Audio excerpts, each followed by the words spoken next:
Allahumma salli wa sallim ala nabiyyina Muhammad wa ala alihi wa sahbihi ajma'in. Ma'bad. Bapak Ibu, saudara-saudari jamaah sekalian yang dirahmati Allah, marilah kita senantiasa meningkatkan ketakwaan kita pada Allah Subhanahu wa taala dengan sebenar-benarnya takwa. Caranya adalah dengan menemukan ibadah kita hanya kepada Allah dan membersihkan diri kita dari segala noda syirik. Mohon izin perkenankan saya pribadi membawakan kajian pagi ini, mengingatkan diri saya pribadi dan jamaah sekalian, yaitu tentang memperkuat tauhid dan menjauhi syirik dan tahayul.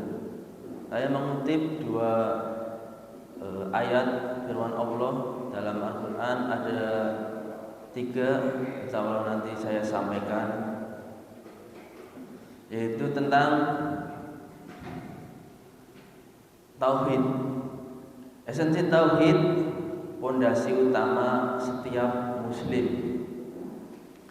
Jamaah salat subuh yang berbahagia, di dalam mengaji Al-Quran serta sunnah, kita selalu diingatkan bahwa asas dari seluruh bangunan Islam adalah tauhid.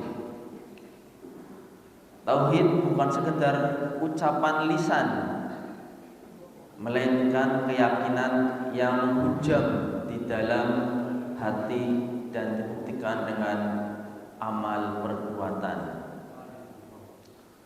Dalam firman-Nya, A'udzubillahi minasyaitonirrajim. Bismillahirrahmanirrahim.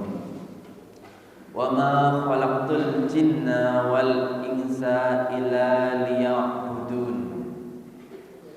Dan aku tidak menciptakan jin dan manusia melainkan supaya mereka mengabdi atau beribadah kepadaku, kepada Allah. Teruskan. Quran surat Az-Zariyat ayat 56.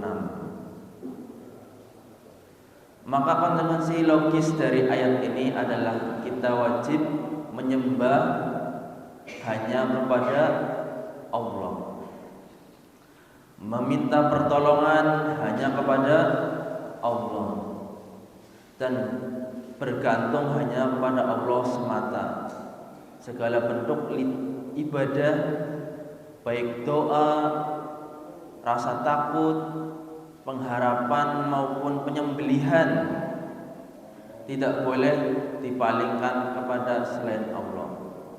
Terutama untuk ibadah juga, ibadah yang ada di kita lakukan, kita hanya kepada Allah. Jangan sampai ibadah kita melainkan Allah atau meminta pertolongan, meminta atau menyembah selain Allah, maka itu adalah syirik. Kemudian doa kita juga langsung kepada Allah. Kita sebagai umat Islam tentunya ibadah, terutama yaitu sholat, gunakanlah ketika setelah sholat zikir, doa. Waktu doa itu insyaallah mustajab. Kita doa, minta kepada Allah, jangan sampai kita doa kepada selain Allah. Kemudian rasa takut, ya. Kalau rasa takut, memiliki rasa takut, tentunya manusia punya rasa takut.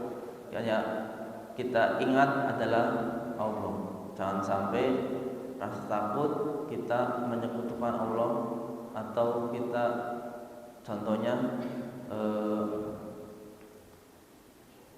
memiliki atau beranggapan bahwa menggunakan sesajen atau dupa itu mengusir rasa takut agar selain Allah itu tidak mengganggu. Kita langsung aja doa minta pertolongan kepada Allah, jauhkanlah dari rasa takut yang berlebih pada hal-hal yang kita takuti.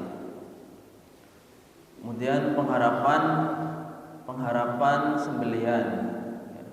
Barangkali di luar sana banyak menyembelih hewan yang tidak mengataskan nama Allah, yaitu untuk contohnya sedekah laut atau sedekah bumi, yaitu agar katanya hasil panen atau hasil lautnya melimpah. Jangan sampai kita melakukan hal-hal yang demikian.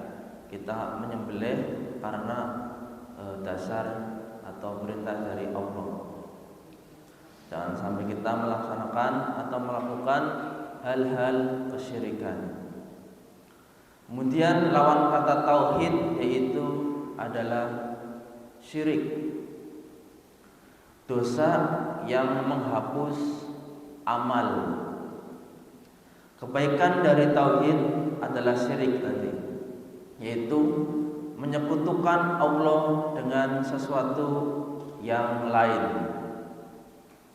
Syirik adalah kezaliman yang paling besar dan merupakan satu-satunya dosa yang tidak akan diampuni oleh Allah jika pelakunya mati sebelum bertobat. Saya pribadi mengingatkan diri saya sendiri dan jamaah sekalian, barangkali masih ada yang melakukan hal-hal kesyirikan, tahayul, segera bertobat kepada Allah. Jangan sampai kita nanti meninggal tidak membawa amal yang kita peroleh selama hidup di dunia. Allah berfirman, A'udzu billahi minasyaitonir rajim. Bismillahirrahmanirrahim. Innallaha la yaghfiru ayyushraka bihi wa yaghfiru ma duna dzalika liman yasha. Wa may yusyrik billahi faqad iftara isman azima. Yang artinya, sesungguhnya Allah tidak akan mengampuni dosa syirik, dan Dia mengampuni segala dosa yang selain dari syirik itu. Barang siapa yang dikehendakinya, barang siapa menyekutukan Allah, maka sesungguhnya dia telah berbuat dosa yang besar. Quran surat An-Nisa ayat 42. Ayat yang kedua ini menjelaskan secara tegas bahwa umat atau manusia yang melaksanakan atau melakukan syirik ini akan mendapat dosa yang besar dan juga menghapus amal. Jangan sampai kita kelak nanti meninggal membawa tas kosong, tidak ada berisi amal atau ibadah yang lain. Ingatlah, sekecil apapun bentuk kesyirikan, ia berpotensi menghapus seluruh pahala amal soleh yang telah kita pupuk bertahun-tahun. Betapa ruginya kita jika di akhirat kelak kita tidak membawa apa-apa, hanya membawa tas kosong, tidak membawa amal yang diperoleh semasa hidupnya. Segeralah bertobat, insya Allah akan mengabulkan tobat kita. Kemudian menjauhi tahayul dalam kehidupan sehari-hari. Jamaah salat subuh yang dirahmati Allah, salah satu pintu masuk syirik yang paling halus dan sering tidak disadari di masyarakat kita adalah tahayul. Apa itu tahayul? Tahayul adalah mempercayai kabar-kabar burung atau mitos yang tidak ada dasarnya atau dalilnya di dalam agama maupun dasar ilmiahnya. Sini saya ambil contoh, mungkin mempercayai bahwa hari atau bulan tertentu, contohnya seperti bulan Suro atau bulan Muharram, yang masih bulan Muharram ini adalah mungkin sebagian orang menganggap bulan ini adalah bulan keramat atau membawa sial jika mengadakan sesuatu untuk kepentingan sendiri. Jangan sampai kita beranggapan bahwa bulan-bulan atau hari-hari tertentu memiliki hari sial. Semoga padahal hari-hari itu tidak ada yang sial, bulan-bulan juga tidak ada yang sial. Semuanya hari baik, semuanya bulan-bulan baik. Jangan sampai kita mempercayai tahayul yang ada di sekitar kita. Itu termasuk kita tersugesti oleh hal-hal tersebut. Makanya perlu Bapak Ibu jamaah sekalian untuk sering mengikuti kajian, baik melalui media sosial. Carilah kajian-kajian yang ada di media sosial yang kita bisa akses. Ya, jangan sampai kita tinggalkan kajian. Kalau ada kajian di masjid atau lingkungannya, silakan datangilah, hadiri. Jangan sampai kita berhari-hari, berbulan-bulan tidak mengenyam atau mengikuti siraman rohani, takut kebanyakan mitos atau syirik-syirik itu kita dapat bahaya. Maka kita sering hadiri pengajian atau sering kita akses pengajian-pengajian yang ada di media sosial juga yang baik-baik. Kemudian contoh yang berikutnya adalah memakai jimat, sabuk atau menaruh benda tertentu di atas pintu rumah dengan keyakinan benda itu bisa menolak bala. Ya, salah satu ini juga syirik yang tidak diampuni. Barangkali ada benda-benda yang masih melekat di rumah Bapak Ibu kalian yang dipercaya itu bahwa untuk menolak bala segera dibuang barang. Jangan sampai kita melakukan kesyirikan besar. Ya, ibadah-ibadah yang kita lakukan tidak ada manfaatnya, tidak diterima oleh Allah. Maka dari itu segera dihilangkan. Kita kembali ke Allah. Iyyaka na'budu wa iyyaka nasta'in. Yaitu hanya kepada Engkau kami memohon, dan hanya kepada Engkau kami memohon pertolongan. Ya, diterangkan sering kita baca terus setiap kita sholat, iyyaka na'budu wa iyyaka nasta'in.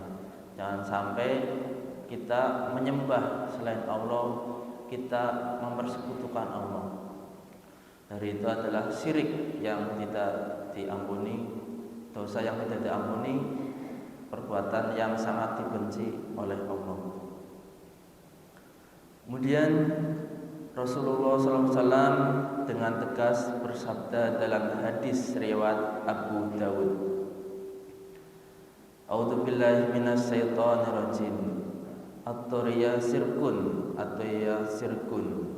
Peranggapan sial yang karena suatu tak tayur adalah syirik. Peranggapan sial adalah syirik. Islam mendidik kita untuk kembali kepada kemurnian ajaran Islam, kembali kepada Al-Quran dan Sunnah. Jangan sampai kita berpaling atau melakukan hal-hal yang tidak dituntunkan oleh Al-Quran dan Sunnah.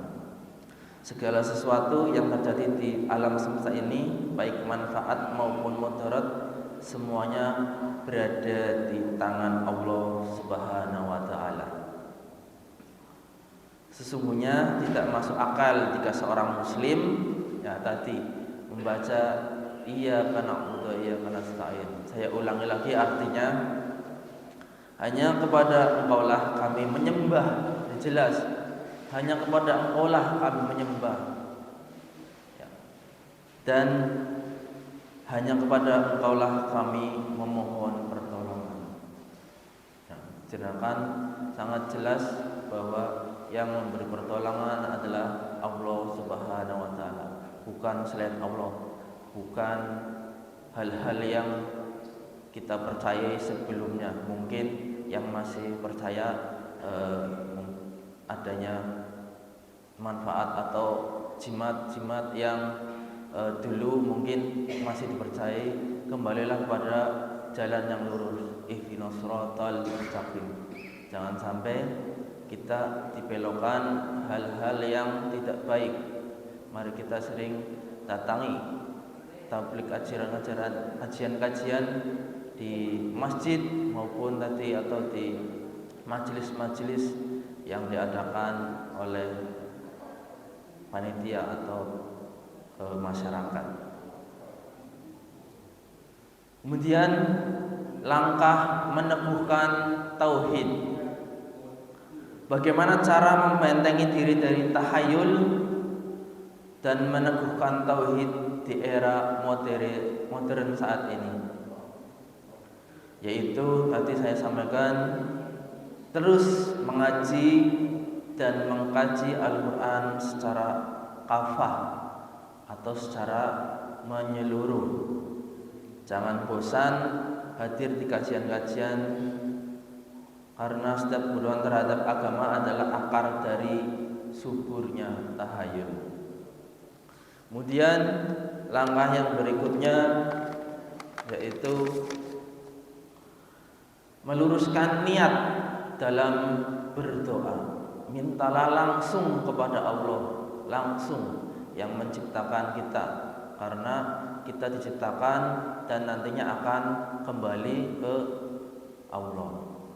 Ya, yang kemarin kita malam, alhamdulillah semua bapak-bapak hadir, ada juga ibu-ibu yang bertaksiah di kediaman Ustadz Sunarto, almarhum Dr. Anda Ibu Nurrohmah. Alhamdulillah semua warga atau jamaah mendoakan di sana, dan acara kemarin juga dilaksanakan hanya 1 malam. Kita ingat, luruskan ya, berdoa kepada Allah, jangan sampai kita menyekutukan selain Allah. Tentunya kita nanti akan merasakan mati yang disampaikan kemarin Ustadz Ae juga. Jangan tenang-tenang ya, yang umurnya mungkin belum swidak ya, belum 60 tahun ya sebenarnya mati itu di tangan Allah, tidak mengenal usia ya. Semua saja, baik yang muda-muda atau yang tua-tua, mari mencari bekal di akhirat dengan menghadiri kajian-kajian yang ada di masjid atau di majelis-majelis. Mari kita kumpulkan pahala-pahala yang kita dapat. Jangan sampai kita dapatkan ilmu agama, kemudian kita melakukan hal-hal yang tahayul. Jangan sampai seperti itu dilakukan. Kita teguhkan tauhid kita, hanya kepada Allah lah kita meminta pertolongan. Jangan sampai kita lewat perantara, misalkan kuburan keramat, pohon besar, atau keris pusaka. Barangkali masih percaya hal-hal tahlil tersebut, maka segera tinggalkan. Kemudian langkah berikutnya adalah berpikir logis dan Qur'ani. Islam adalah agama yang sesuai dengan fitrah dan akal sehat. Jika suatu kepercayaan tidak memiliki dalil dari Al-Quran dan sunnah yang sahih atau soleh yang benar, serta tidak logis secara sains, maka tinggalkanlah. Tidak kita pikir secara logis tidak masuk akal, dilihat di Al-Quran tidak ada dalilnya, maka tinggalkanlah.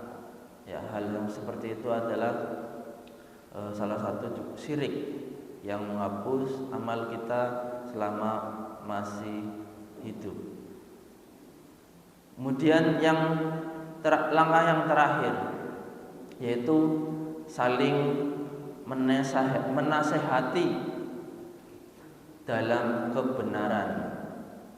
Jika melihat keluarga atau tetangga kita masih terjebak dalam praktik syirik, ingatkanlah mereka dengan cara yang baik, santun, dan berdasarkan dalil yang dijelaskan, bukan dengan cara caci maki.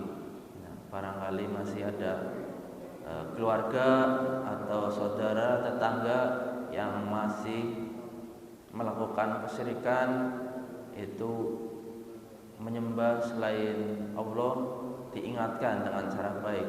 Yang penting kita sudah menyampaikan, sudah mendakwai, ya baik orang tersebut menerima atau tidak, yang penting kita sudah menyampaikan. Semoga keluarga atau tetangga saudara kita yang diingatkan, nasihati, bisa mendapat hidayah dari Allah. Kemudian yang terakhir, kesimpulannya adalah sebagai penutup, marilah kita semua, diri saya pribadi, Bapak Ibu jamaah sekalian,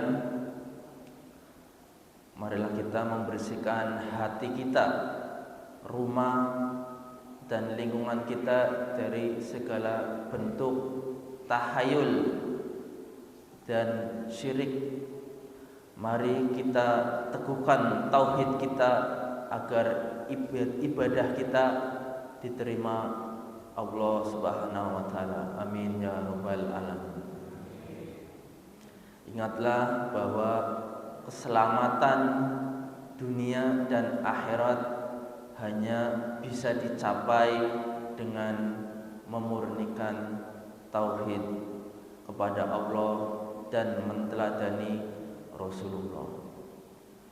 Semoga Allah Subhanahu wa taala senantiasa membimbing kita di atas jalan yang lurus, menjauhi kita dari kesesatan, dan mengumpulkan kita di kelak di jannahnya dan dalam keadaan bertauhid secara murni.